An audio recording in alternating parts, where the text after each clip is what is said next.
Сәлем достар, біз бүгін Қожа Насырдың ертегілерін оқимыз. Өлген қазан деген ертегі. Бір күні Қожа Насырдың үйіне қонақ келіп қалады. Қожа Насырдың қазаны кішкене ғана екен. Бұл қазанға пісірген ас қонақтарына жетпейтін болғандықтан, ол көршілес байдың үлкен қазанын сұрайды. Бай қазанын бергісі келмейді. Ол өлердегі сөзін айтып, зорға сұрап алады. Тамақтарын ішіп, қонақтарын шығарып салған соң, Қожа Насыр байдың қазанын алып барады.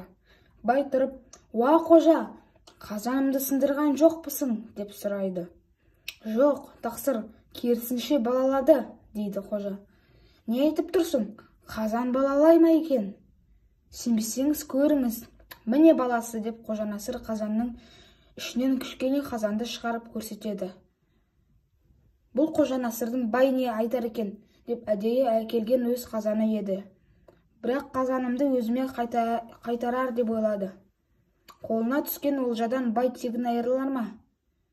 «Уа қожа, рахмет, керек болса қазанды тағы да алуыңа болады», дейді бір қазаны екеу болған бай көңілденіп. Қазансыз қалған қожа қайтадан қазан сұрай барады. «Алыңыз қожекем», дейді қазан туып дәндеген бай. Бұл жолы да қазанға бір нәрсе салып әкелер деп ойлайды. Қожа байдың қазанын қайтармай қояды. 2 күн өтіп, 3-ші күні бай өзі іздеп келеді. «Уа қожа, қазаным қайда?» дейді бай есіктен кірген бойда. «Байеке, айып көрмеңіз, қазаныңыз 2 күн ауырып, бүгін өлді. Сізге естіртіп, көңіл айтқалы отыр едім», дейді қынжылып. Бай ашуланып талқан болады. «Ақымақ, не айтып отырсың? Қазан өле ме екен? Тез тауып бер», деп ақырады. «Байеке, сөкпеңіз, туа білген қазан өле де біледі». «Мен емес, өзің ақымақсың», дейді бай сөзден жеңіліп үйіне қайтыпты.